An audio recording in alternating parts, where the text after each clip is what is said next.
Sawadee Kap. Hello and welcome to Daily Wisdom, Walking the Path with the Buddha. Today is Saturday, our Pali Canon and English study group, where we're studying this book series called Buddha Wajana, which means the words of the Buddha. These books contain just extracts of Gotama Buddha's teachings from the Pali Canon. The Pali Canon is the original source teachings of Gotama Buddha. They are the largest, most complete collection of Gotama Buddha's teachings that we have. So we look to that source for the teachings that Gotama Buddha shared in order to awaken the mind to enlightenment, to this peaceful, calm, serene, and content mind with joy. And we're in volume 8 of this book. And these books are available in printed format, like I've got here, which you can get from our website, which is buddhadailywisdom.com, or you can download these from our Facebook group, which is Daily Wisdom, Walking the Path with the Buddha, and you go into the files section, and there you'll be able to download these books.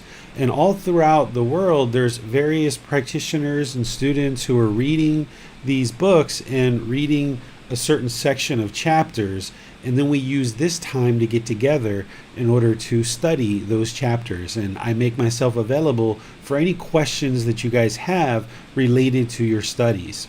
And then on Sunday and Wednesday, we have the group learning program where we're studying in this book, Developing a Life Practice, The Path That Leads to Nibbana. And that's on Sunday and Wednesday. But today's all about the Pali Canon English study group, where we normally would start out with a meditation in order to prepare the mind and kind of help the mind to clear out any clutter that might be there prior to actually learning the Buddhist teachings, so there's more focus, more clarity, more concentration, and better memory ability as you're learning the teachings. But today, we're going to have just a little bit of impermanence here where we're not going to actually meditate. So we're going to go right into studying the actual teachings from the book. But in future sessions, we will be meditating like we have in the past.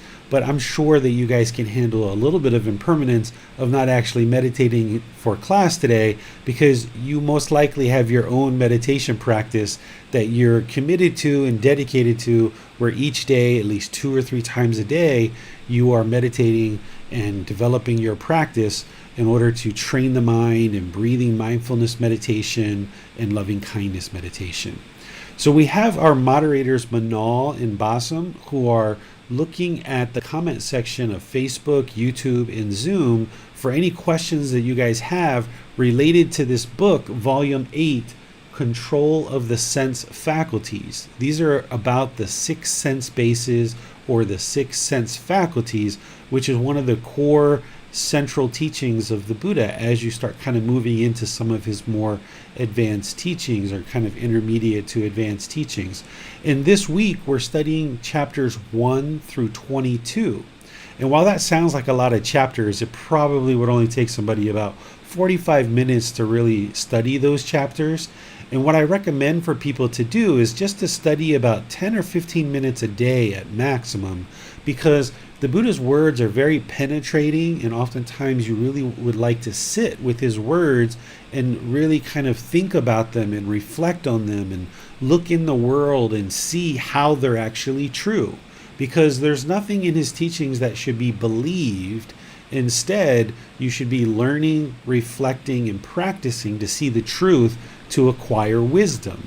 It's the wisdom of you seeing the teachings are true that the mind awakens to this enlightened mental state, because as the mind gains this wisdom, it starts functioning in the world much differently than it did prior to learning this wisdom. And it starts getting to the point where it no longer experiences any discontent feelings.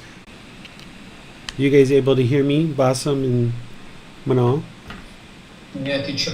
Okay, into rainy season, so I had that little flicker, and as soon as the Wi-Fi drops, I'm not able to live stream anymore. So if anybody's able to get to YouTube or get into Facebook and just drop a little message for people, letting them know we're in